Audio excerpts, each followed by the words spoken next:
இந்திய சினிமாவில் super star Rajinikanth மற்றும் தென்னிந்திய முழுக்க ரசிகர்களை கொண்ட லோகேஷ் கனகராஜ் இணையும் புதிய படம் தான் கூலி. இந்த படம் மாபெரும் நட்சத்திர கூட்டணியுடன் உருவாகி ஆகஸ்ட் 14ஆம் தேதி வெளியாக உள்ளது. படத்தின் கதை, இசை, நடிப்பு, டெக்னிக்கல் குழுவின் வேலைப்பாடுகள் என அனைத்தும் ரசிகர்களை மிகுந்த எதிர்பார்ப்பில் வைத்திருக்கின்றது.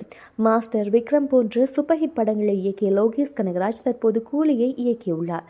இந்த படத்தின் முக்கியமான விடயம், இது ரஜினிகாந்த் அவர்களின் சினிமா பயணத்தில் புது மைல்கல்லாக இருக்கும் என்று ரசிகர்கள் நம்புகின்றனர். படத்தில் ரஜினிகாந்த், நாகார்ஜுன் மற்றும் ஸ்ருதிஹாசன் என பலரும் இணைந்து நடித்துள்ளனர். ஆகஸ்ட் 2ஆம் தேதி சென்னையில் இப்படத்தின் இசை வெளியீட்டு விழா நடைபெற்றது.